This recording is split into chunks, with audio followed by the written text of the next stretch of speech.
optimal minimal. At this altitude, I can run flat out for a half mile before my hands start shaking. Can I answer your personal question?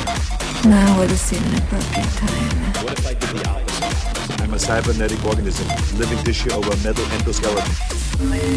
Tim Ferriss Show. This episode is brought to you by AG1, the daily foundational nutritional supplement that supports whole body health. And I do get asked a lot what I would take if I could only take one supplement. And the true answer is invariably AG1. It simply covers a ton of bases. I usually drink it in the mornings and frequently take their travel packs with me on the road. So what is AG1? AG1 is a science-driven formulation of vitamins, probiotics, and whole food sourced nutrients. In a single scoop, AG1 gives you support for the brain, gut, and immune system. So take ownership of your health and try AG1 today. You will get a free 1-year supply of vitamin D and 5 free AG1 travel packs with your first subscription purchase. So learn more, check it out.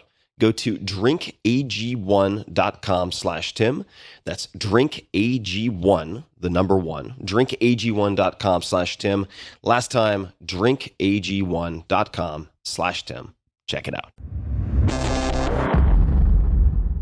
Hello, boys and girls. This is Tim Ferriss, and welcome to another episode of The Tim Ferriss Show, where typically it is my job to deconstruct world-class performers of all different types from different fields to tease out the habits, routines, etc. that you can apply in your own life. This time around, I am going to answer questions myself. I have had some modicum of success with the podcasting and blog worlds. Remember those?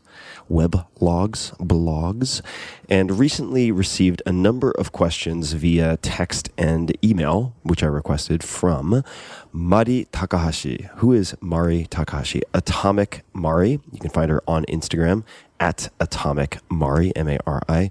いつもお世話になっております. And she has had a lot of success on platforms that I am less familiar with, like YouTube, for instance, video, all sorts of different things. She's a very accomplished ballerina, gamer, and content creator in her own right. So I thought that I might answer her questions as a podcast episode, because these are informed questions and they are questions that I sometimes get from other people. So this podcast that you're listening to has almost 300 million downloads now and is the first business interview podcast to cross 100 million downloads. So we have that in terms of data and lots of mistakes and trial by fire. And then the blog, that is tim.blog, receives between 3 and 4 million unique visitors per month. So there's certainly bigger podcasts, there's certainly bigger blogs, but doing pretty well in some top percentile, I would say, and operating with a very, very lean team. So I have 1, maybe 2, depending on how you define it, full-time employees and a handful of part-time assistants for various things. And it is, in comparison with many of the shows you would recognize otherwise in, say, the iTunes Top 50, a skeleton crew. Many of these shows have 20, 30 different staffers working on shows in various capacities. This is particularly true with more complex productions, like some of those from NPR, for instance. And you can just listen to the credits at the end to get an idea. So I have kept this format very, very simple with this podcast to facilitate working with a lean team. All right, so let's jump into it. So Mari, again, you can find her on Instagram at Atomic Mari, asks a number of different things. And I'm going to modify some of the questions here just to broaden the application. And if you hear me unzipping my jacket, it's because I'm getting really hot and excited about this. Number 1, what equipment do you use when you're on the road? Does it differ from what you use at home? It does not differ at this point in time. I travel with a number of pieces of equipment, and generally speaking, we're talking about the Zoom Zoom H6, which I use as a recorder. It could fit in a large pocket. It is not a gigantic device. And this allows me to connect as many as, or more than, 4 XLR cables. So very basic.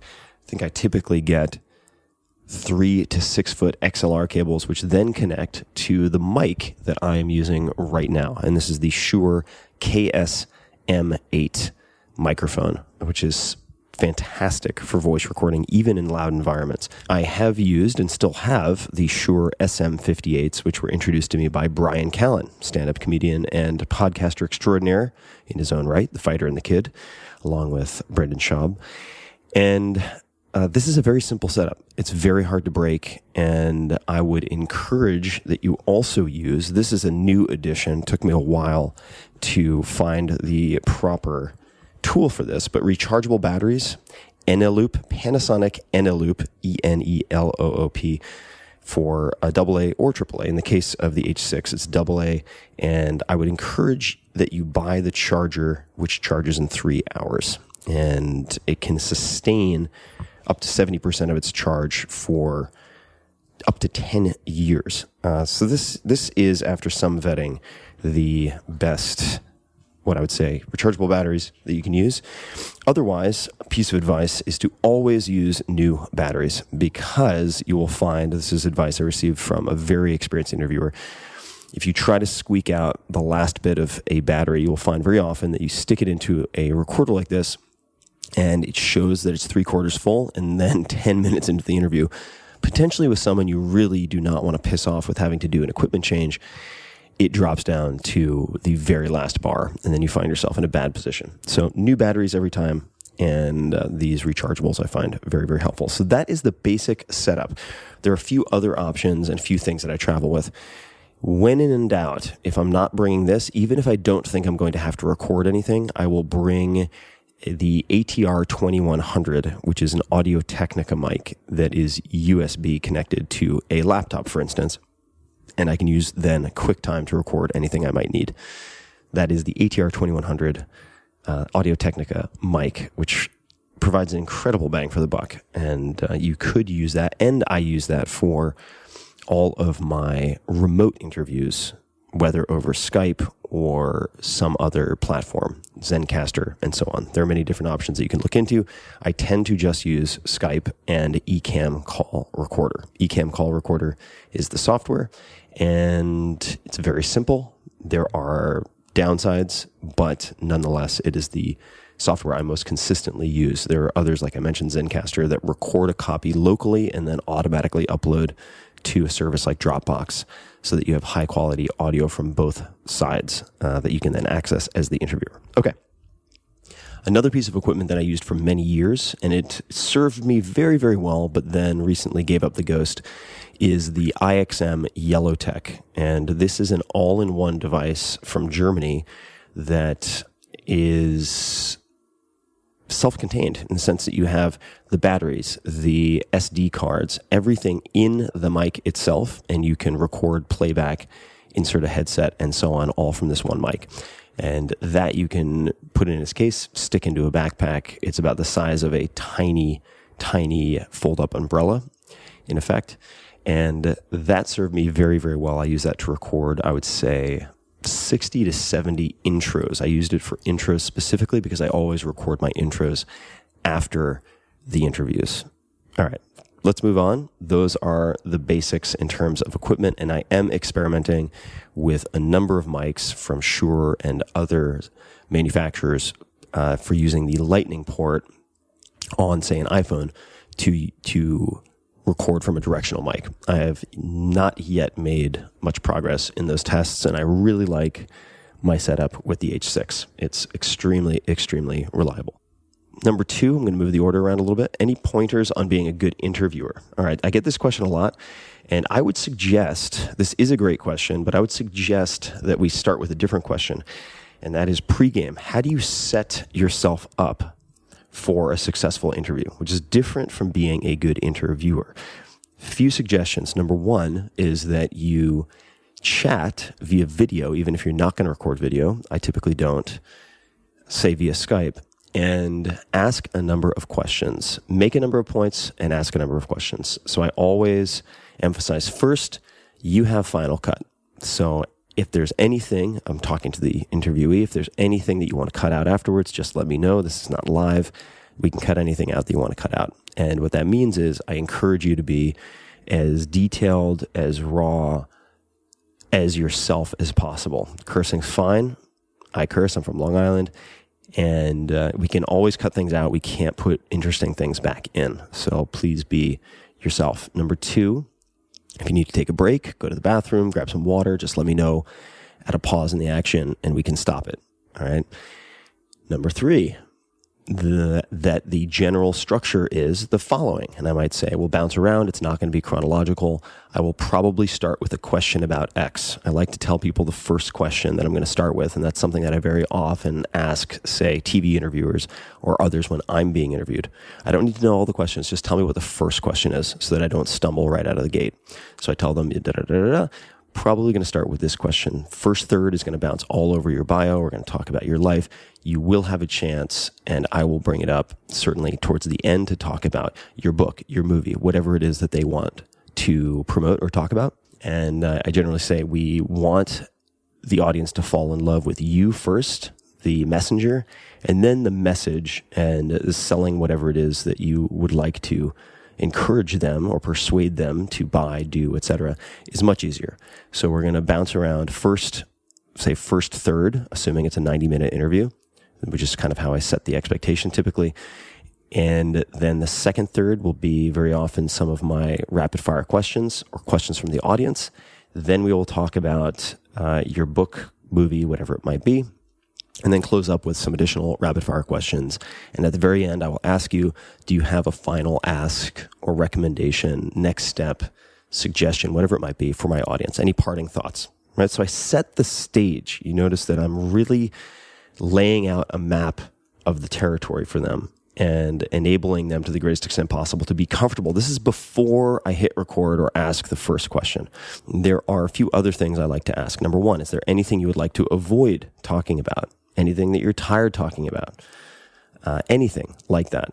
And we can certainly cut it out later, but I can also make an attempt to avoid it if you would like. And I'm not going to get into politics. I'm not going to touch on any supposed scandals or whatever. This isn't a gotcha show. This is a show about tactics and routines, favorite books, things that my readers can use, things that will inspire and help my readers get through their own challenges, recover from their own mistakes, etc. This is not a gotcha show.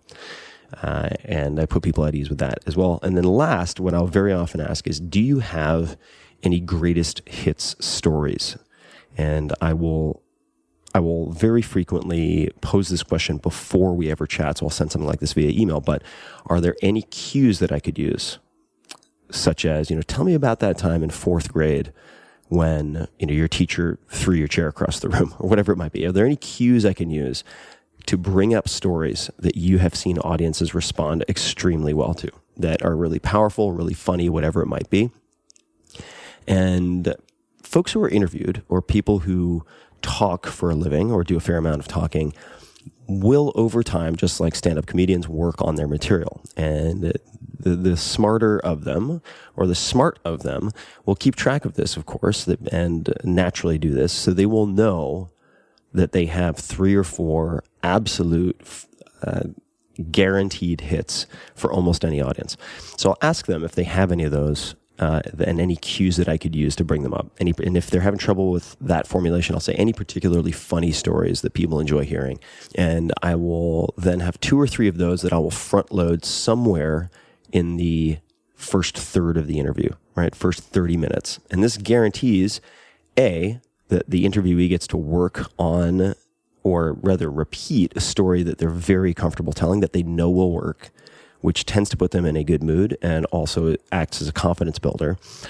And B, I know that I will have at least 1 to 3 hooks so that I grab the listeners in the first 30 minutes and very often in the first 5 to 10. Okay, this is all before I ask the first question.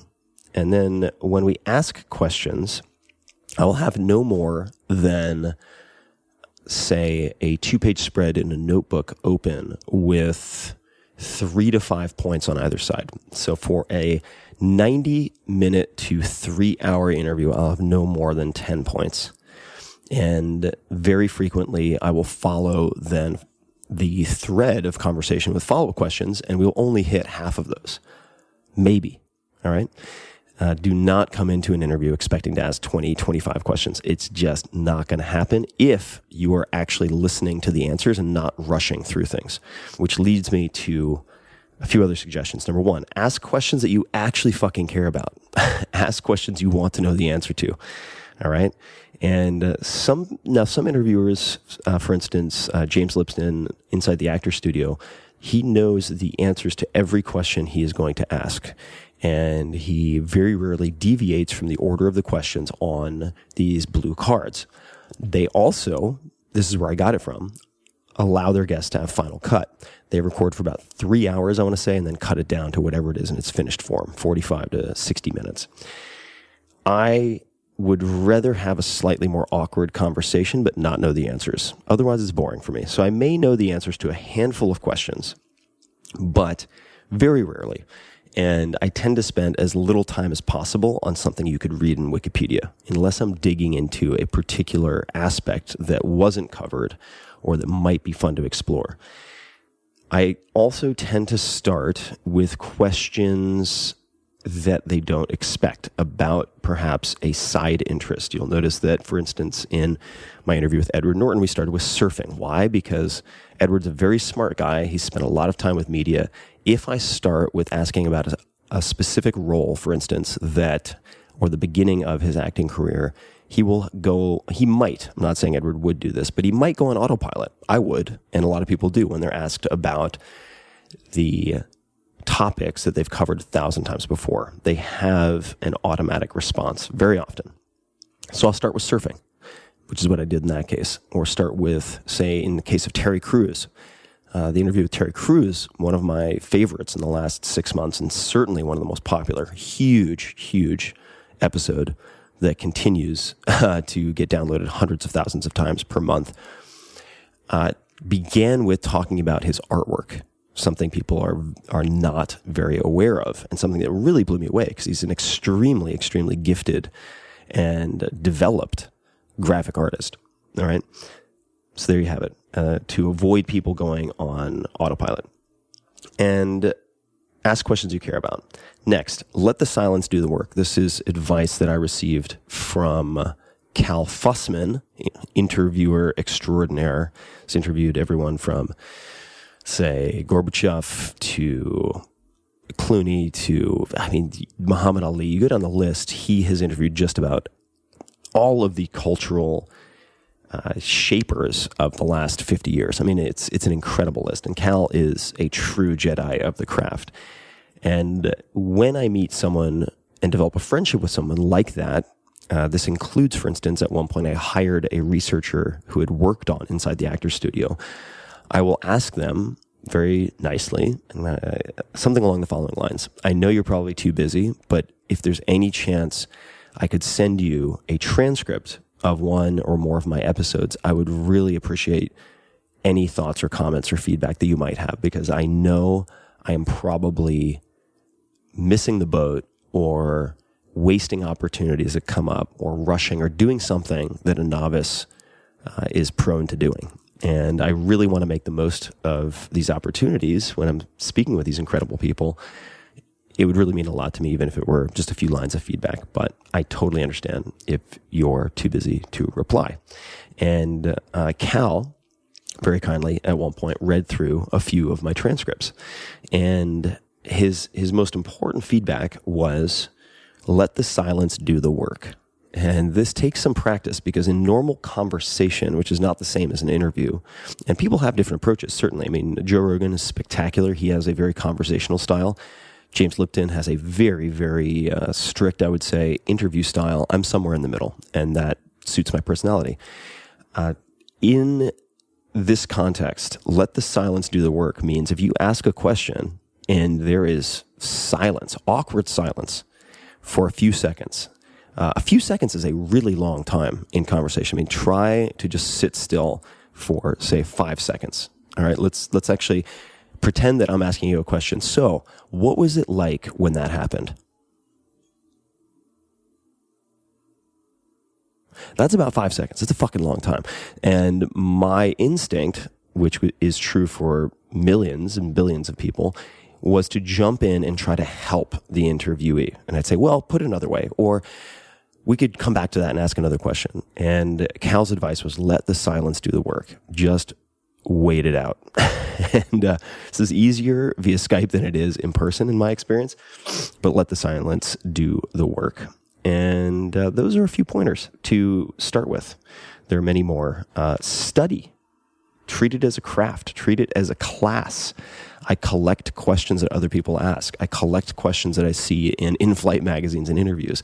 I test these, and if they don't work, I take them out. So, for instance, early on, I would ask not only the question, when you hear the word success, who's the first person you think of, which Derek Sivers, another guest, rightly pointed out on the first go-round, seldom produces a very interesting answer. Often it's either my parents or Elon Musk or Steve Jobs. These are the three most common answers.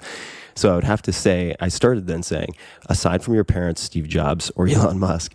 And I stopped asking that question because it rarely produces the story or insights that I want my readers to be able to apply. I also used to ask the question, when you think of the word punchable, whose face comes to mind? This is a really problematic, bad question because it puts people on the defense. They don't want to say things they might regret. It's not a good question, but I borrowed it from someone else because it seemed very clever. Now, I did once get an amazing story that kind of made it worth it. Up to that point, fumbling with this question with Tony Robbins in the first interview, also one of the biggest episodes I've ever published. So if you want to check that out, tim.blog/Tony probably goes to the right place. And he talks about a meeting with Obama, which is hilarious. So that's certainly worth listening to. And one of those times when I wondered, oh God, I hope my audio equipment is working. It's very funny. All right, moving on, because I know we could go really, really deep on that. And I would say that if you want to understand how I craft questions, how I test questions, what makes a good question in my opinion, then I suggest going to tribeofmentors.com. The introduction is there for free. And in the introductory chapter, the How to Use This Book chapter, I talk about crafting questions. So you can check that out. Or you just buy the book. It's whatever it is, $10 or something. Okay. Next question. How far ahead do you get with banking content or episodes? This depends on when you catch me. Very often, I will bank, I would say, several weeks in advance minimum. I tend to record, and this comes back to the batching concept in the 4-hour work week. I tend to record and have phone calls. This would include interviews on Mondays and Fridays. So Mondays and Fridays are my audio days, whether that's just walking outside and making 10 phone calls or recording podcast episodes. So I schedule people on Mondays and Fridays so that my week isn't interrupted with scattered recording periods. That's point number one. Aside from that, I also schedule content creation weeks once a quarter where one of my teammates will fly out. We will meet here in Austin and we will record a week's worth of audio, video, etc. for various purposes. We will also make editorial decisions for the coming quarter and then front load not only in terms of recording audio for podcasts, but also video for social and make editorial decisions about guest contributors and so on for the upcoming 3 months. And that really covers a lot of ground for us. So I'd say in general, I like to have at least 4 episodes in the bank pre-recorded because I'm publishing on average 6 episodes a month. And I decided on that frequency because I found 2 episodes per week, so 8 per month, to overwhelm me when listening to long form audio. And I found 6 to be just enough to support the number of interviews that I want to do, which are all very personal. I'm reaching out to all of these interviewees to solve very personal problems or improve aspects of myself. They're always personally driven. And that's roughly the cadence that I want to sustain. So 6 per month, that means you have 2 weeks per month with single episodes and 2 weeks per month with 2 episodes. Decided on that. I like to have at least 4 ready to rock and roll in case I get sick, in case I lose my voice, I get a sinus infection, whatever it might be. And very often I'll have more than that. Sometimes I get caught on my heels and then have to do something last minute. But that is also my nature and not something I recommend emulating. Okay, next question is, how do you recommend seeking out a podcast network? What are the advantages, disadvantages? This is really a question of how much of an entrepreneur or business owner, manager you want to be. There are many friends I have recommended seek out or contact different podcast networks. And these podcast networks offer various services that range from production assistance, post-production, editing, guest recruitment in some cases, to advertising sales. The focus tends to be on advertising sales because that is how they are incentivized to make money. Sorry for the sniffling. That is cedar fever. The advantages are you're offloading a tremendous amount of labor, assuming that they do their job and do it well and on time. The disadvantage is that you tend to make a lot less money, and that is a fair trade. There are also some issues if you, and we'll come back to this, if you are positioning your podcast as I position mine, as very high-end and premium, I will be charging a CPM rate, that's cost per 1,000 mil, right? Cost per 1,000 downloads, that is very, very high. And by high, I mean $60 to $100 CPM. That is extraordinarily high, and you have to make it worth it. And based on renewal rates for sponsors, that is certainly the case for this podcast. However, most podcasts, including many NPR shows, are billing out at, say, $12 CPM, $15 CPM, so 25% or less of what I am charging. And you can run into an issue if you are trying to create a premium product with, say, a very highly educated audience with high average household income, which this audience certainly is, that the podcast networks are unaccustomed to selling premium products. They are more accustomed to selling $10 to $20 CPM. And you will get pushback if you try to position in a premium fashion, and they will, or they might agree to it, then after the fact say, we can't sell at $60, $70, $80 CPM. We can only sell at 12. And then all of your financial predictions go out the window because you are estimating your percentage gross or net based on an assumption of premium. And then the feedback is we can't sell at premium. So those are some of the disadvantages or risks. But I have many friends who are fantastic interviewers. They are not organized enough in a entrepreneurial or finance capacity to actually train up internal staff for ad sales if they decide to do that, for instance. And might as well touch on this point, which is ads.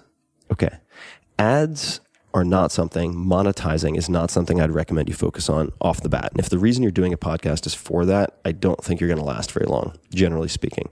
You really have to have an itch that you are scratching, something you need to get out into the world because it is less painful, more enjoyable, but often less painful for you to get it out into the world than to keep it in your own head. Okay? This is certainly true with books as well. And I write a lot more about this in an article that I have on the blog, tim.blog. And you can just search how I built a #1 ranked podcast with 60 million downloads. The funny part about that, of course, is that 60 million at the time was huge to me. Now it's closer to 300 million. But the principles still apply, and I talk a lot about if and when to monetize. Generally speaking, I would recommend that you monetize only after you have at least 100,000 downloads on average per episode, because this gives you the leverage and the reach to interact with sponsors who can grow with you, who have the company size and the marketing budget to increase the price per episode or their ability to pay an increased price per episode, even if you double in size.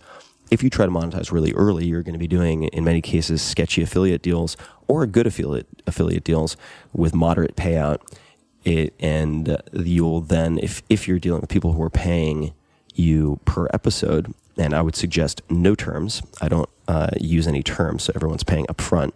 It's another thing you only get if you've established a reputation. Most of the time, they're going to ask for net 30, net 60, which can create cash flow problems. For all of those reasons and more, develop a solid product, a solid audience before you attempt to monetize. Would you rather make $1,000 a month now or $500,000 a month later?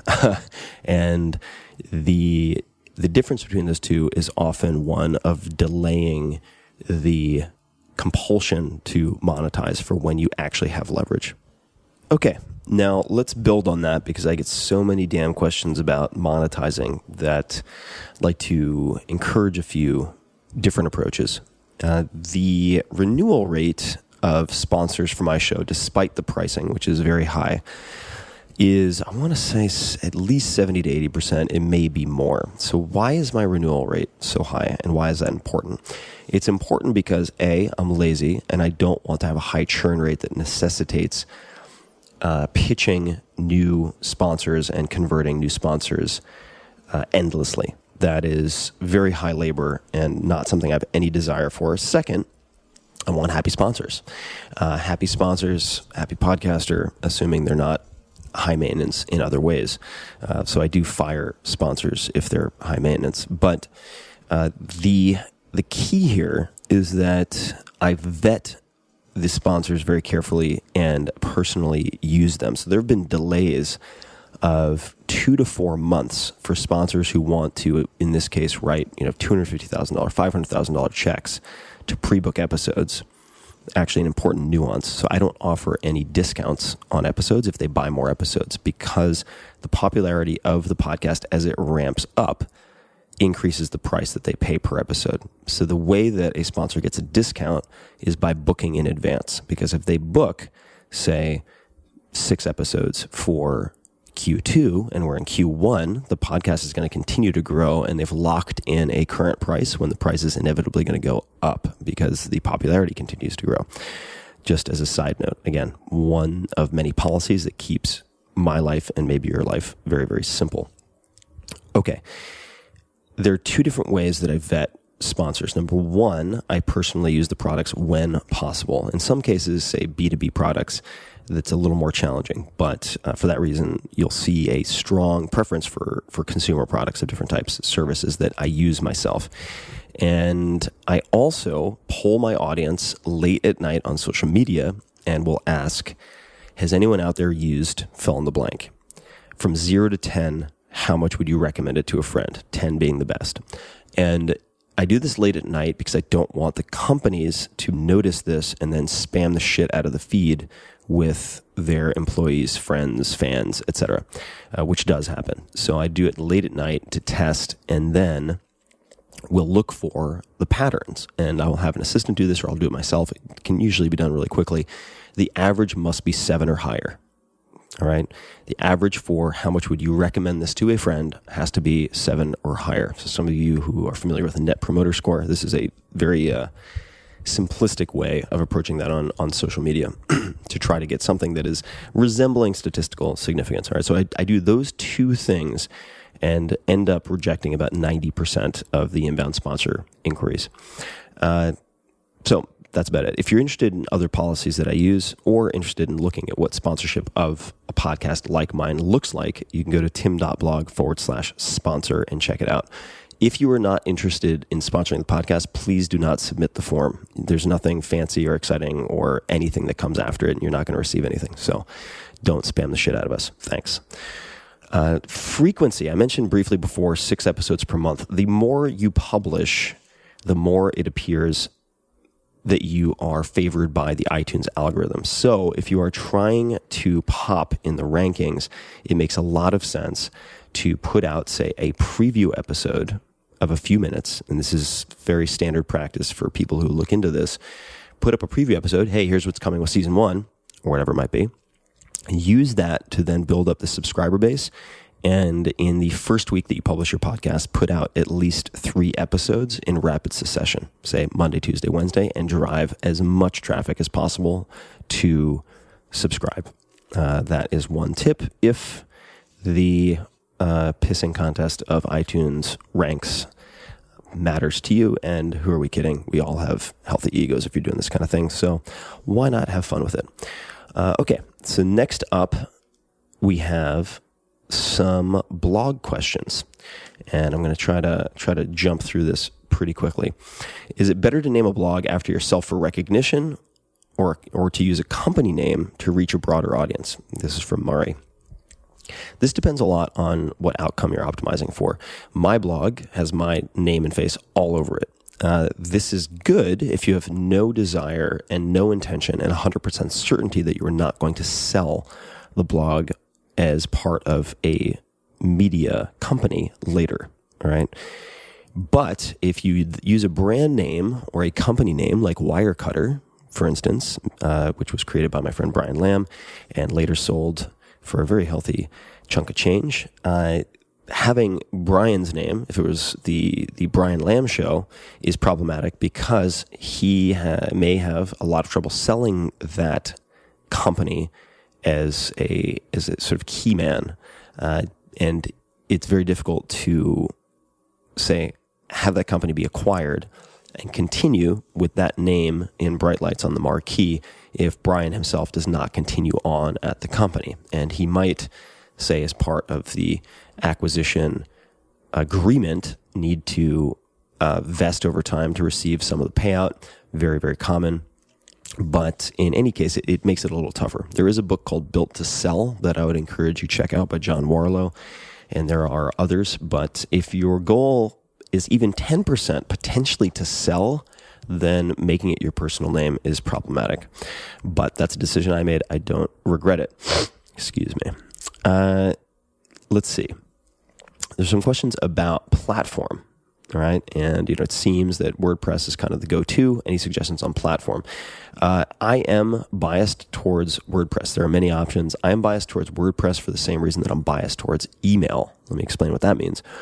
I'm biased towards WordPress because it is open source. So if, say, Automattic, Mattic, which is a company I now advise, they run WordPress.com, and the paid services associated with hosted WordPress blogs, they kind of handle it all for you.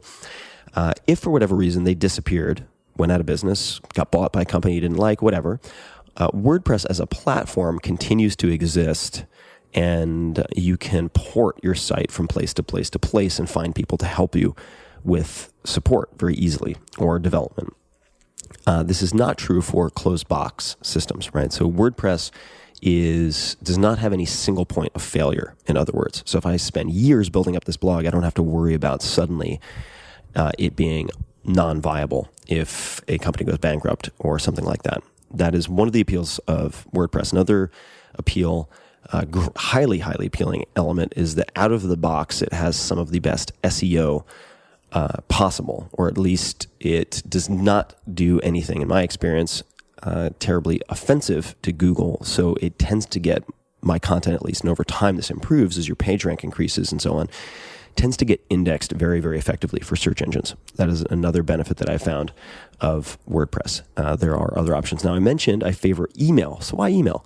Email compared to social media, that is what I mean. Because, as many people have experienced with, and this isn't shaking a stick at these folks, this is perfectly predictable based on their incentives to sell advertising, that Facebook or other companies that have, say, fan pages, publisher pages, and so on, this is true for Instagram as well, and every other platform, if they want at any point to change their algorithm or reduce organic reach, they can do so. So I remember at one point, someone I met who had a very successful business based on Facebook, what it was like. And he said, it's like owning the most profitable McDonald's in the world on top of an active volcano.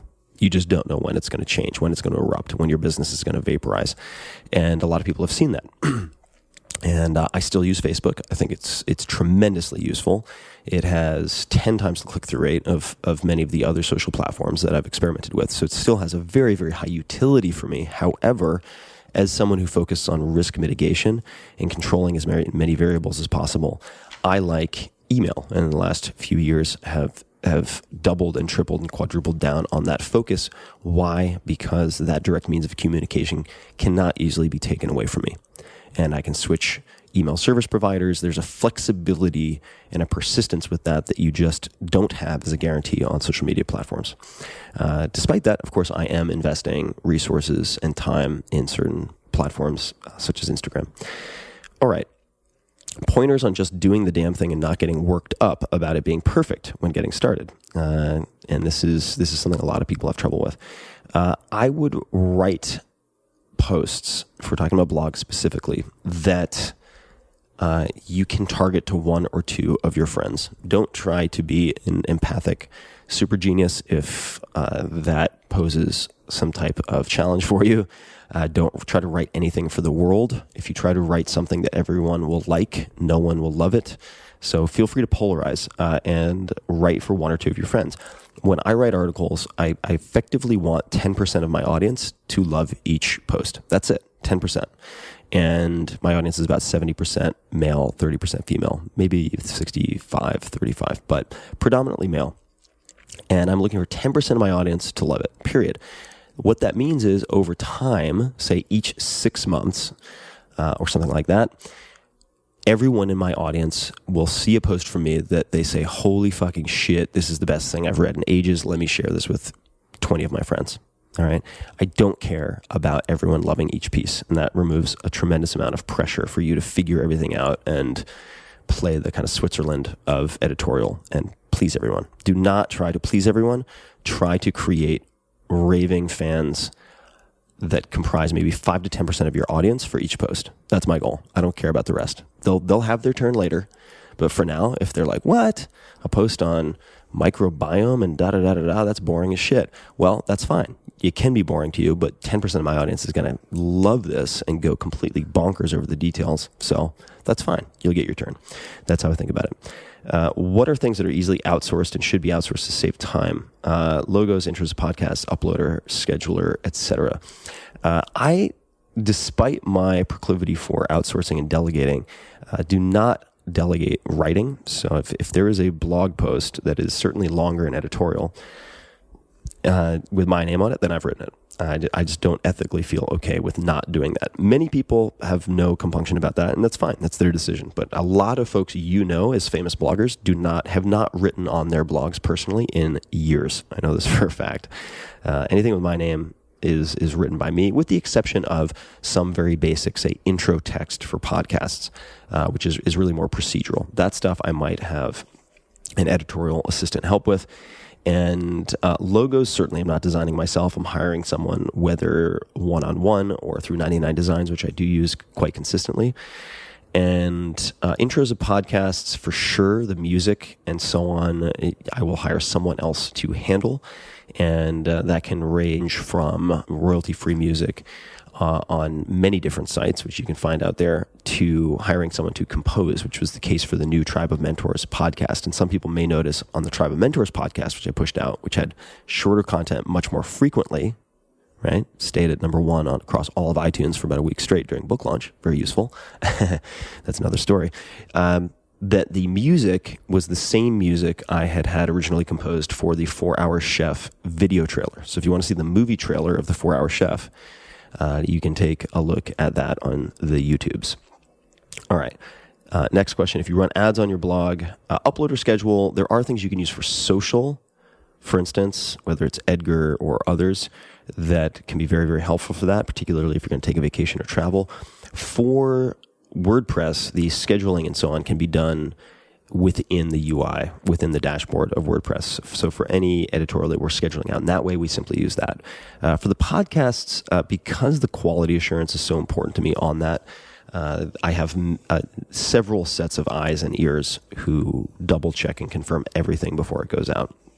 All right, next. If you run ads on your blog, I don't run ads on my blog, but I'll try to answer the question. Roughly how much revenue does 1,000 visits on the blog per month equate to? 5,000, 10,000, 20,000. This depends on CPM, all right, cost per thousand that I mentioned earlier. And that varies very widely depending on the nature of the advertising and the nature of your blog, your editorial. Who are your customers, right? So if you're selling infomercial products, then the price is probably going to be much, much lower, cost per thousand. If you're selling, or if you're able to help, say, Mercedes sell their highest end units, or Omega or Rolex sell watches, you're going to be able to charge a very high premium CPM. So it depends partially on the nature of your audience. But CPM can range from $2 CPM all the way up to 100, as I mentioned. But the pricing changes constantly, and you have to look at, say, display. Contextual is separate. You can look up contextual advertising to learn what that is. And then there's something called native advertising, which leaves a really bad taste in my mouth, which is basically hidden advertising disguised as editorial. I just don't like that at all. It just, and there may be varieties of that I would find perfectly fine and unoffensive, but in generally, I find that to be code for tricking audience into thinking something is editorial when in fact it is an advertorial, but not explicitly disclosed as such, or disclosed in such a way that it's really ambiguous. So I do not do that. Do you find that users stay on blogs for longer when there are no ads? I don't think so. I don't think it matters. Unless the ads are, say, of a pop-up variety or really interruptive to the read. Is it more strategic to focus on embedded affiliate income than ads? It depends on your strategy. So it depends what you're optimizing for. Embedded affiliate income, I would just be very careful with. You need to make certain disclosures if you're going to do that to be on the right side of the law. For instance, particularly if you want to secure any type of insurance policies to protect you against libel claims and so on, which I would encourage if you're going to take this seriously and build it out. And that is the reason if you go to tim.blog, you can search disclosures, and I think it might be right up in one of the top nav bars. It almost certainly is, and you'll see all of these FTC-related disclosures that I make, which are really just insurance policies. Otherwise, it's like if someone takes you out to lunch and tells you about their product, and then you cover the product on the blog, you could run into a conflict that could actually put you into some legal gray area at best. So you want to be I'm very, very conservative with that kind of stuff. So is it strategic? Depends on your strategy, right? I would recommend reading a book called The Blue Ocean Strategy to make some decisions on that. Really comes down to creating your own category that you can dominate and own versus trying to compete in a pre-existing bloody category. The affiliate income, one other note on that, if you are going to also use email, you have to be very, very careful about not using affiliate links in email. And you can look into the regulations related to that. At what point is it necessary to seek out guest editors to contribute to your blog? Never. You don't have to ever do that. Look at Tim Urban and Wait But Why. There are many, many blogs, many different content creators on different platforms who from start to finish will only produce things themselves, only write things themselves. And that can be extraordinarily successful and profitable. So you don't have to do that. I occasionally bring in guest contributors on my blog because I enjoy reading long-form content. And by the way, if anyone's wondering, well, should I write things that are less than 500 words, less than 1,000 words? Some of my blog posts are 10 to 20,000 words. And many of them are my most popular posts that end up being perennially revisited. And much like real estate, this is one of my goals. I want a blog post I put up to be more valuable 2 years from now than the day that I publish it. And that relates to Google Juice and other things. But my most popular posts are all years old at this point. And they appreciate over time. So I go super long form. Tim Urban takes it to a whole new level. And I did a podcast episode with him. If you just search Tim Ferriss Show, Tim Urban, listen to that. Oh my God. I mean, some of his posts, if you want to call them posts, are like 70,000 words. That's a book. It's bigger than some books, broken up into sections. All right. So you don't ever need to get guest editors. Let's see. Next question. What are, if any, must-have widget recommendations? Really nothing for the blog that I can think of other than, based on everything I just said about email, I would encourage you to have something for email capture. It does not need to be a pop-up or anything like that, but optimize for email capture, even if, like me, you don't email anything for the next 2 to 3 years. And of course, you need to follow the rules and regulations related to reactivating such email. But think about email very, very closely. That would be my recommendation. And really, that's about it. We had the same question about backlogging content.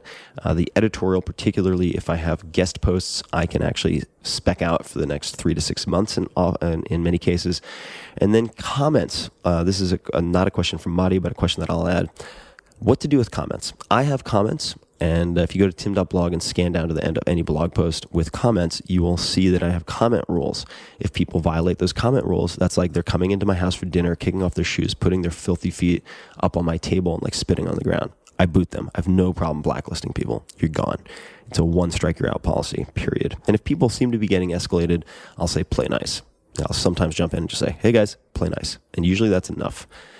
To correct behavior. But I'm cultivating a neighborhood. You are the mayor of a town, so if you want to let people break windows and shit on each other's porches, hey, that's up to you. I don't allow that shit at all. I have a zero tolerance policy for all that stuff. Look up I think it's the broken windows theory of crime, and you can understand why. Other people, like Seth Godin, massively successful blog, 0 comments. So you don't have to have comments. I just like the feedback, and my commenters will often catch little mistakes that I've made, or they will chime in, and I'll have a post on swimming, let's say, and it'll be like, hey, I'm the national team coach working with Olympians, just had 2 things to add. Holy shit, that's fucking rad. So I love that kind of interaction, and it is my personality. It's my fit. But really all of these things should be an outgrowth of your strengths and your interests, in my opinion. If you want it to be sustainable, you're going to need endurance to do this over time. And to have endurance, you're going to need enthusiasm. You're going to need to be excited about what you're doing. And if you get into podcasting, blogs, whatever it is, just to make money, you're going to be competing against people who have the enthusiasm, and they're going to bury you. They're just going to outmaneuver you and outlast you at the very least. So find something you're stoked about. Life's too short to do otherwise. All right, guys, that's it for now. I hope you have found this useful.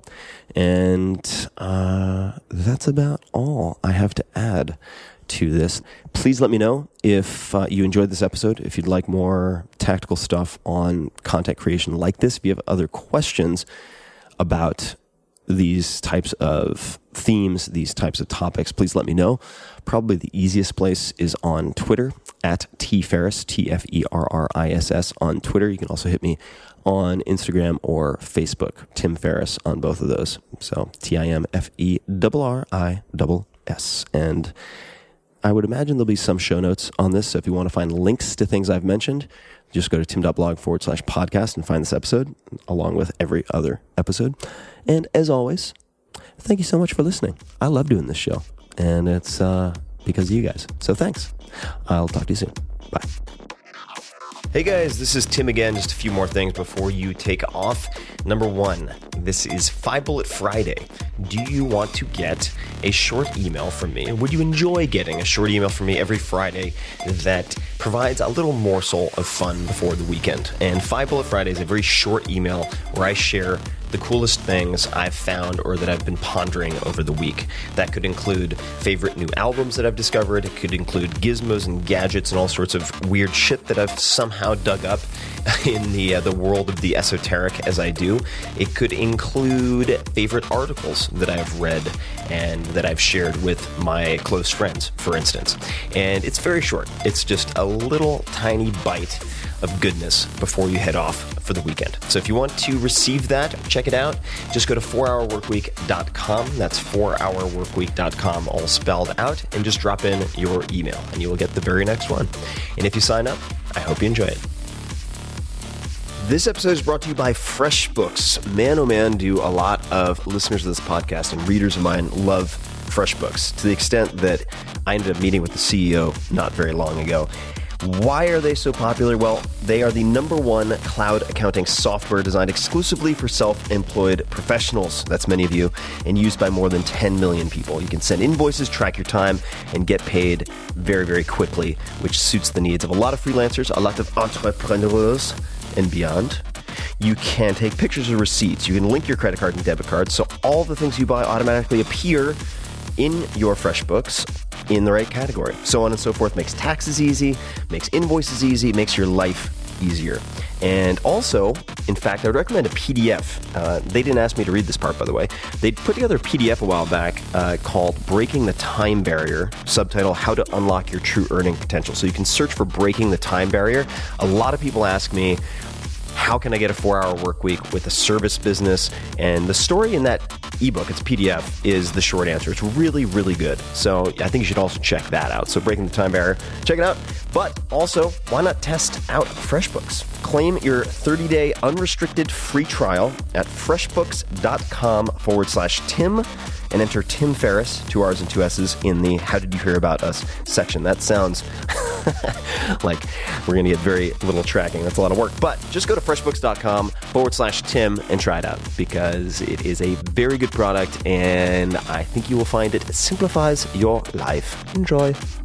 This episode is brought to you by Four Sigmatic. You might remember Four Sigmatic for their mushroom coffee, which was created by those clever Finnish founders. And when I first mentioned that coffee on this podcast, the product sold out in less than a week. It lights you up like a Christmas tree, which can be really useful. However, recently I've been testing the opposite side of the spectrum, a new product. And that is their Reishi Mushroom Elixir to help me end my day, to get to sleep. As you guys may know, longtime listeners at least, I struggled with insomnia for decades. I've largely fixed that, but still shutting off my monkey brain has never been easy, still isn't easy very often. And I found Reishi, which I've been fascinated by for a few years now, has been very, very effective and calming. Their old formula, however, Four Sigmatic's old formula, included stevia, and I like to avoid sweeteners, all sweeteners, for a host of reasons. And I then just pinged them and asked, hey guys, I would love to experiment with this and maybe actually suggest it, but I'd like a version without sweeteners if you'd be open to it. If too much of a headache, don't worry. And they are always game for experimentation. So they created a special custom version without the stevia, without sweeteners. Now it is part of my nightly routine. Their Reishi Elixir comes in single-serving packets, which are perfect for travel. And in fact, I'm about to leave the country right now, and I have a packet in front of me that's just going to sit in the end of my carry-on bag. You only need hot water, and it mixes very, very easily. Here's some recommended copy that they put in the read. So I'm going to read it, and I'll give you my take. Quote, a warning for those in the experimental mindset. Reishi is strong and bitter, in parentheses, like any great medicine, so if the bitterness is too much, I recommend trying it with honey and or nut milk, such as almond milk. End quote. So I'm going to say, no, you should suck it up and you should drink the tea because it's not that bitter. And maybe you should take the advice of old Chinese people when they're criticizing youngins when they say, 不能吃苦, which means you're not able to eat bitterness. Bitter is, in many cases, an indication of things that help liver detoxification and so on. Not saying that's the case here, but I've tested this Reishi Elixir on family members, on friends. Everybody has liked it. It's a little bit earthy. It's not that hard. So I would just say suck it up and no, don't put in honey or nut milk or any of that shit. Just drink the goddamn tea. It's delicious, I think. Right? If you like pu'er, that kind of stuff, that type of tea, you're going to dig it. So just try it. Okay, back to then my read. If you'd like to naturally improve your sleep, both onset and quality, I think naturally, you might just enjoy this Reishi Elixir without any sweeteners. It has organic reishi extract, organic field mint extract, organic rose hips extract, organic tulsi extract. And that's it. No fancy stuff, no artificial, whatchamacallit, anything. So check it out. Go to foursigmatic.com/Ferris and get 20% off this special batch. I don't know if they're going to be making much more of this since it was made specifically for you guys. So do me a favor and try it out so that they continue to be open to experimenting with me to create products for you guys specifically. Check it out, Four Sigmatic. That's FOURSIGMATIC.com/Ferris, FERRISS, and get 20% off the special batch. And you must use the code Ferris to receive your discount, FERRISS. So again, go to foursigmatic.com/Ferris and then use code Ferris for 20% off of this rare, exclusive, limited run of Reishi Mushroom Elixir for nighttime routines without any sweeteners. Enjoy.